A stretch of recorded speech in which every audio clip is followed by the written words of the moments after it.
राजधानी लखनऊ में Sanjay Gandhi post graduate institute of medical sciences की एसोसिएट प्रोफेसर को 7 दिन तक एक कॉल पर डराया गया और उनसे 2.5 करोड़ रुपए लूट लिए गए। वहीं एक वकील को एक वीडियो कॉल आया और उसको बोला गया कि आपका बेटा हिरासत में है, रिहाई करानी है तो पैसे दो, और ऐसे में वकील ने 70,000 रुपए गंवा दिए। एक गलत फ़ोन कॉल, एक गलत फैसला और लाखों का नुकसान। इससे पहले कि स्कैमस्टर्स जीत जाएं, बन जाइए जागरूक। नमस्कार, मैं हूं उर्वशी कपूर और आप देख रहे हैं मेरे साथ जागरण अनस्कैम्ड, जहां हम नए नए स्कैम्स का पर्दाफाश करेंगे और आपको बताएंगे उनसे बचने के तरीके। इन स्कैम्स के पीछे की पूरी प्लानिंग और बचाव के तरीके समझने के लिए मेरे साथ स्टूडियो में हैं देश की जानी मानी cyber security expert Kamakshi Sharma. Kamakshi, आपका बहुत बहुत स्वागत है। Thank you so much. Kamakshi, हम शुरू करते हैं। क्या होता है डिजिटल अरेस्ट और इसका पूरा मोडस ऑपरेंडी क्या होता है? डिजिटल अरेस्ट में क्या होता है, पहले आपने सुना होगा जैसे एक डिजिटल एविडेंस आया था, वर्ड डिजिटल स्टेटमेंट आया था, तो क्रिमिनल्स ने इसी का फ़ायदा उठा के डिजिटल अरेस्ट इंट्रोड्यूस कर दिया। डिजिटल अरेस्ट में क्रिमिनल्स ये बोलते हैं, आपको एक रैंडमली कॉल आएगी व्हाट्सएप पे, और वो कॉल पे जो डीपी वगैरह लगी होगी वो आपको एक पुलिस ऑफिशियल्स की शो होगी। अब वो एकदम आपको फ़ोन करेंगे और बोलेंगे कि आपका आधार कार्ड जो है, आपके आधार कार्ड से कुछ इलीगल काम हुए हैं या कोई ऐसा नंबर लिंक है जिसके थ्रू आपके ड्रग्स वगैरह आ रहे हैं, या फिर आपको जैसे आपने मॉडस ऑपरेंडी पूछा, तो उसका बेसिक जो हो रहा है वो ये हो रहा है कि हमारा डाटा मार्केट में लीक है। अभी आधार कार्ड का 5.6 मिलियन यूज़र्स का डाटा 2023 एंड में लीक हुआ। इसी तरीके से आपने देखा होगा एम्स में डाटा लीक हुआ था जिसमें डॉक्टर्स पे अटैक हुआ था।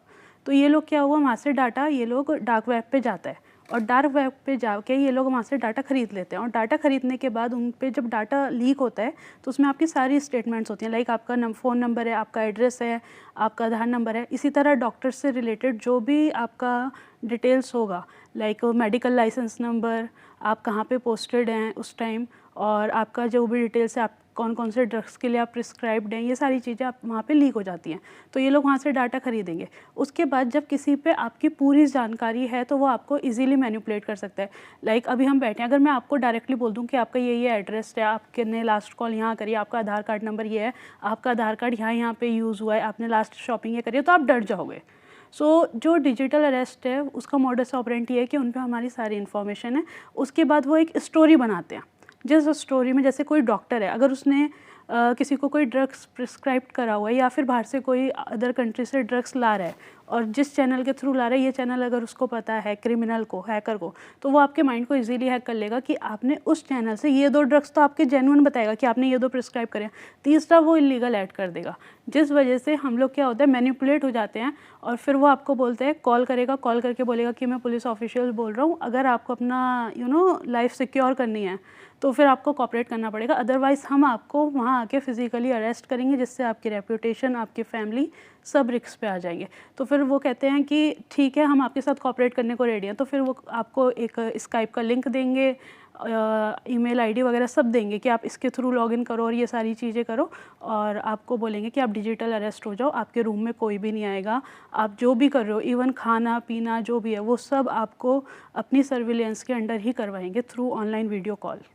और कामाक्षी, हम देखते हैं कि जैसे कुछ समझदार लोग होते हैं या पढ़े लिखे लोग भी इसका शिकार हो जाते हैं डिजिटल अरेस्ट का, तो क्या वो किसी साइकोलॉजिकल प्रेशर में आ जाते हैं, इस वजह से होता है ऐसा? एग्जैक्टली इसमें डिजिटल अरेस्ट में अभी जितने भी लोग आ रहे हैं उसमें 90% केसेस ऐसे हैं जो हाईली एजुकेटेड हैं, with IT field, educational background, अगर medical field, IT field, even officers are there, retired government officers are there जो उसमें आ रहे हैं। और साइकोलॉजिकल प्रेशर यही है कि उसकी सारी इन्फॉर्मेशन जब उनके पास है, जैसे डिजिटल अरेस्ट के ऊपर हमारी गवर्नमेंट ने कितना मतलब अवेयर करा है, कॉलर ट्यून पे भी आपको बोला जाता है, उसके बाद भी सोचो आप इतने एजुकेटेड लोग हैं और वो फिर भी इस प्रेशर में आ रहे हैं। वो इसीलिए आ रहे हैं क्योंकि सारी जो इन्फॉर्मेशन है वो उनके पास ऑलरेडी है। अब जब किसी के पास आपकी पूरी इन्फॉर्मेशन है और वो आपको आपका लास्ट पूरी एक्टिविटीज़ ट्रेस करके बता दे कि आपने ये किया है, इस साइट पे गए हो, इस साइट से आपने ये ऑर्डर करा है, जैसे अगर आपका एयरपोर्ट पे भी कुछ आपने लास्ट ट्रैवल वगैरह किया है तो भी वो बोल देगा कि आपका जो एयरपोर्ट पे ये ट्रैवल हुआ था, इस ट्रैवल में आपने ये चीज़ें लाए थे और इसमें आपका कुछ इलीगल मैटर भी आपका आया हुआ है। इस तरीके से वो पूरा, तो वो एक तरीके का मतलब पूरा स्टडी करके आते हैं किसी भी इंसान के बारे में, आते हैं, उन पे पूरा आपका डाटा होता है, वो आपके माइंड को हैक करते हैं। हैकर्स कभी भी डायरेक्टली आपके फ़ोन को हैक नहीं करेगा, या डायरेक्टली अगर आपसे कोई भी एकदम कहेगा, जो इतने एजुकेटेड लोग हैं, जो आपने साइकोलॉजी पूछे, अगर उनसे डायरेक्टली फ़ोन करके बोल दो कि आप ऑनलाइन कॉल पे आ जाओ और आपको डिजिटल अरेस्ट किया जा रहा है, तो वो कभी भी नहीं आएंगे। लेकिन वो आ क्यों रहे हैं? इवन कुछ ऐसे साइबर सिक्योरिटी की कंपनी के मालिक भी हैं जो डिजिटल अरेस्ट हुए थे स्टार्टिंग में। वो क्यों हुए थे? क्योंकि उन्हें पता था कि ये लोग एंटीवायरस बना रहे हैं, तुमने ये वायरस तुम्हारे लॉन्च होने वाले हैं, और अगर तुमने हमारे साथ कॉपरेट नहीं किया तो हम तुम्हारे कुछ कुछ उनके पास आपके इन्फॉर्मेशन भी होती है, पर्सनल भी होती है, कि हम ये चीज़ें लीक कर देंगे, और या फिर आपकी किसी ना किसी चीज़ के साथ कोई इलीगल चीज़ कनेक्ट करके आपको प्रेशराइज़ किया जाता है। सो कामाक्षी, जैसे हम साइकोलॉजिकल प्रेशर की बात कर रहे हैं, और मान लीजिए किसी को वीडियो कॉल आया और उसने सामने कोई पुलिस ऑफिसर की यूनिफॉर्म में है और उसने अपना आईडी दिखाया, तो ऐसे में कैसे रिएक्ट करना चाहिए? सबसे पहले तो हमें व्हाट्सएप पे एक सेफ्टी फीचर होता है, अगर हम अपनी सेटिंग्स में जाएंगे, कि अननोन साइलेंस कॉल को हम साइलेंट कर सकते हैं। सो वो हम सबको अपना फीचर व्हाट्सएप यूज़ करते टाइम ऑन रखना चाहिए, जिससे आप पे कोई अननोन कॉल्स आएंगे तो एकदम नहीं उठेंगे। क्योंकि अगर आपको याद होगा, बीच में एक स्कैम हो रहा था कि अननोन वीडियो कॉल्स लोग एकदम उठा रहे थे और पीछे न्यूड वीडियो चल रही थी जिससे ब्लैकमेलिंग हो रही थी। सो ये हर स्कैम से हमारी हेल्प करेगी बचने में। सेकेंडली, अगर इस तरह का कोई कॉल आता है तो सबसे पहले आप उसे वेरीफाई करो कि ये कॉल है किसका। लाइक मैसेज में रिप्लाई करो, कॉल पे बात करने की ज़रूरत नहीं है। क्योंकि जैसे डिजिटल अरेस्ट हमारे देश में बढ़ रहा है, इसी तरीके से हमारे पास वॉइस क्लोनिंग और फेस क्लोनिंग, ये दोनों चीज़ बहुत बढ़ रही है। तो हम किससे बात कर रहे हैं उस पे भी हमें बहुत ध्यान देना चाहिए। क्योंकि जब कोई ऐसा रैंडमली कॉल आ रहा है, जब हम जान रहे हैं डिजिटल अरेस्ट चल रहा है, तो हमें कॉल पे बात नहीं करनी है, हम मैसेज में वेरीफाई करो। उसके बाद भी आपको डाउट है, आप नियरेस्ट पुलिस स्टेशन जाके विजिट करें। और सबसे बड़ी चीज़ कि आज के टाइम में आपको कोई अपना कोई पुलिस ऑफिसर, सीबीआई अपना आईडी कार्ड दिखा रहा है, तो हमें ये जानना चाहिए कि एआई के थ्रू हम अपना फेक आइडेंटिटी कार्ड बहुत इजीली बना सकते हैं। पहले तो फोटोशॉप वगैरह थोड़ी मेहनत लगती भी थी, अब तो क्या है, आप एआई को कमांड दो, वो 2 मिनट में आपका एक पुलिस ऑफिशियल्स का या सीबीआई का आइडेंटिटी कार्ड बना के दे देंगे। तो हमें ये बेसिक अवेयरनेस रखनी चाहिए कि जैसे जैसे टेक्नोलॉजी बढ़ी है, क्रिमिनल्स के अभी थॉट उस प्रोसेस से चलने लगा है और वो इसे नेगेटिव साइड में यूज़ कर रहा है। तो वो आईडी कार्ड फर्जी है या गलत है, वो आपको नियरेस्ट पुलिस स्टेशन आप जाएंगे, वहाँ के ऑफिशियल्स उसे वेरीफाई करके आपको दे देंगे। और कामाक्षी, अगर गलती से पैसे किसी ने ट्रांसफ़र कर दिए तो उसके बाद क्या हो सकता है? एज इन, क्या पैसे वापस लाए जा सकते हैं किसी तरीके से? इसमें 2 प्रोसीजर हैं। एक है जब स्कैम ऑनगोइंग चल रहा है, जैसे स्कैमर क्या करेगा, पहले आपसे बोलेगा सेटलमेंट के नाम पे आप 10,000 रुपये दे दो, फिर एक स्टेटमेंट रिकॉर्ड हम कर देंगे और उससे आपका केस क्लोज हो जाएगा। जब आप 10,000 दोगे, फिर वो आपसे 20,000, 50,000, 1 लाख, इस तरह से वो अमाउंट बढ़ता चला जाता है। अगर स्कैम ऑनगोइंग चल रहा है तो फिर चांसेस हैं कि पैसे वापस आ सकते हैं। क्यों? क्योंकि आप उनके रेगुलर टच में हो। तो पुलिस ऑफिशियल्स क्या करेगी, उस नंबर का लाइव लोकेशन, ये सारी चीज़ें आपको निकाल के दे देगी। एट सेकेंडली, जब भी आप पैसे किसी अकाउंट में ट्रांसफ़र करते हो, थ्रू यूपीआई करोगे या फिर ऑनलाइन ट्रांजैक्शन ही मोड रहेगा, तो उसमें वो सामने वाले का अकाउंट फ्रीज़ कर देगी। अगर अकाउंट फ्रीज़ टाइमली हो गया और वहाँ से पैसे उसने आगे फर्दर डिस्ट्रीब्यूट नहीं करे, तो फिर आपके चांसेस हैं कि आपके पैसे वापस आ जाएंगे। एक होता है कि आपने पूरा उसको 4 लाख, 5 लाख, ऐसे केसेस में हमने देखा है कि डॉक्टर्स वगैरह ने तो 5-5, 6-6 करोड़ भी दिया है। और वहाँ पे देने के बाद 2 महीने बाद उन्हें पता लग रहा है कि यार ये तो डिजिटल अरेस्ट चल रहा था, ये वो वाला फ्रॉड है। तो उस केसेस में अमाउंट बड़ा था बट पैसे वापस क्यों नहीं आ पाए? क्योंकि वो पैसे आगे एक तो छोटी छोटी जगह डिस्ट्रीब्यूट हो गए। 5 करोड़ है, कहीं 2 लाख चला गया, कहीं 3 लाख चला गया।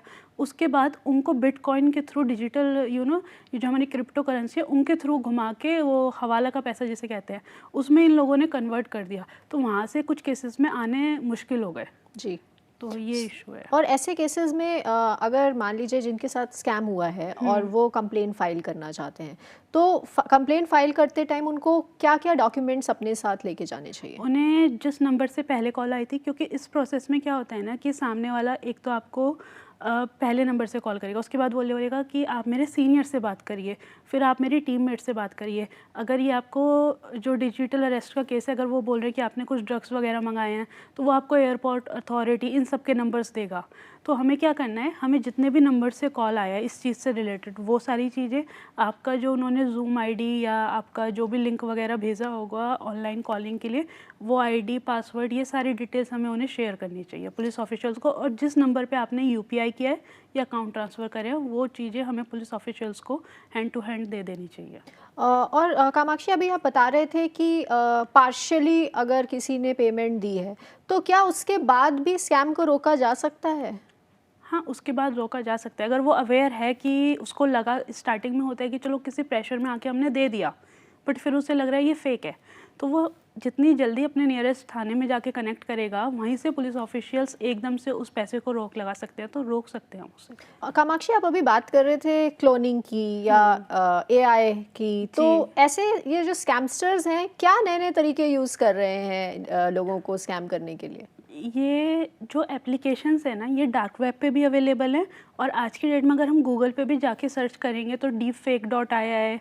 और आपने एक एप्लीकेशन, आपको याद होगी, जो बच्चे बहुत यूज़ करते थे, वो था कि आप अपनी फेस ना जैसे ऋतिक रोशन के फेस से मैच करके लगा सकते हैं, कुछ उस तरह का चल रहा था। FaceSwap.ai इस तरह की एप्लीकेशंस मार्केट में आ रही थी। वो आई थी पहले फ़न के लिए, पर उसको क्या हुआ, क्रिमिनल्स ने उसको यूज़ करना शुरू कर दिया अपने एडवांटेज के लिए। तो ये एप्लीकेशंस मार्केट में अवेलेबल हैं और इनका पेड वर्जन 10,000 15,000 रुपये में इजीली आपको मिल जाता है। तो क्रिमिनल्स उन एप्लीकेशन को यूज़ करते हैं, डार्क वेब से आपका डाटा उतारते हैं और वहाँ से वो कंबाइन करके आपको फिर आपके माइंड को हैक करते हैं, ताकि आप उन्हें जो भी उनका फाइनेंशियल फ्रॉड का सिस्टम है, आप उन्हें वो पैसे प्रोवाइड कर सकें। जी, और एक आखिरी सवाल है मेरा कामाक्षी आपके लिए कि आपका उन लोगों के लिए क्या मैसेज है जो ये कहते हैं कि हमारे साथ तो कभी स्कैम हो नहीं सकता? हम सब लोग आज की डेट में डिजिटल एरा में जी रहे हैं, और जब हम डिजिटल दुनिया में जी रहे हैं तो हमें ये मान के चलना चाहिए कि हम ऑलरेडी हैक्ड हैं, क्योंकि हमें खुद नहीं पता हमारा कितना डाटा जो है वो ऑलरेडी मार्केट में पड़ा हुआ है। अगर आप ऑनलाइन किसी भी कोई भी प्लेटफॉर्म अगर आप यूज़ करते हैं, और आपने कभी ना कभी आप गूगल पे भी जाके सर्च किया होगा, जैसे गूगल पे जाके अगर हम कुछ भी सर्च करते हैं तो वो डाटा भी 2 या 4 मिनट के अंदर अंदर, आप अभी शूज़ सर्च करो, 2 या 4 मिनट के अंदर अंदर आपको मिंत्रा से, अमेज़न से, यहाँ से नोटिफिकेशन आने लगेगी, और शायद सेम शूज़ की आएगी जो आप जो आप सर्च कर रहे थे ऑलरेडी गूगल पे। तो हम सबका डाटा मार्केट में इस वक्त एज अ प्रोडक्ट बिक रहा है, और डाटा बहुत सबसे ज़्यादा प्रीशियस आज की डेट में अगर किसी कंट्री के लिए, तो वो है उसका डाटा। तो हम लोग सारे के सारे मान के चल रहे हैं ऑलरेडी हैक्ड हैं, और ये तो कभी नहीं कहना चाहिए, क्योंकि अगर मैं एज अ साइबर एक्सपर्ट भी बात करूँ तो मैं ये नहीं कह सकती कि मैं कभी हैक नहीं हो सकती, क्योंकि हमारी एक छोटी सी लापरवाही से भी हम हैक हो जाते हैं। और आपने ऐसे केसेस भी तो देखे हैं ना, कि जिसमें यूज़र ने ना लिंक पे क्लिक करा, ना OTP शेयर किया, फिर भी उसके पैसे अकाउंट से जो हैं वो डेबिट हो गए। हम सबके पास आधार कार्ड है, अगर आधार कार्ड का डाटा लीक हो गया तो इसका मतलब क्या है कि हम भी ऑटोमेटिकली हैक हो गए, हमारा सारा डिटेल्स उनके पास है, वो हमारे आधार कार्ड से कोई नया नंबर खरीद सकता है। इसके साथ साथ अभी ज़ोमैटो का डाटा रिसेंटली लीक हुआ था, उसमें हमारा एड्रेस, ईमेल आईडी, हमारी पेमेंट डिटेल्स, ये सारी चीज़ें मार्केट में ऑलरेडी चली गई। आप भी गलती नहीं कर रहे हो, पर अगर आप ऑनलाइन प्लेटफॉर्म पे हो तो आपका डाटा तो ऑलरेडी हैक्ड है, बट अगर उस डाटा के यूज़ से क्रिमिनल ने आपको मैनिपुलेट करके आपका माइंड हैक कर लिया, तो फिर समझ लो कि आपका चाहे फाइनेंशियल लाइफ हो चाहे पर्सनल लाइफ हो, दोनों चीज़ हैक हो सकती है। तो सेफ कोई भी नहीं है। जी, सो कामाक्षी, अगर कोई इस ट्रैप में या इस स्कैम में फंस चुका है तो वो कंप्लेन कहाँ पे करें? इसके लिए हम या तो ऑनलाइन कंप्लेन कर सकते हैं www.cybercrime.gov.in, या फिर जो ऑनलाइन हेल्पलाइन नंबर है 1930, इन दोनों पे हम कंप्लेन कर सकते हैं। क्योंकि बहुत बार ये होता है कि आधी रात को क्राइम हो रहा है तो साइबर सेल बंद है, तो हम ऑनलाइन अगर कंप्लेन करें स्पेशली 1930 पे, तो ये है कि कुछ अमाउंट्स हम हैंड टू हैंड फ्रीज करा सकते हैं। जी, आज हमने जाना कैसे एक गलत कॉल लाखों का नुकसान कर सकता है, लेकिन क्या स्कैमस्टर्स के नए नए ट्रिक्स के सामने हम तैयार हैं? अगले एपिसोड में हम जानेंगे कैसे नए ज़माने के AI स्कैम्स, डीप फेक्स और वर्चुअल ब्लैकमेल आपको टारगेट कर रहे हैं। बने रहिए जागरण अनस्कैम्ड के साथ, जानकारी से तैयार रहिए और स्कैमस्टर्स को हराइए।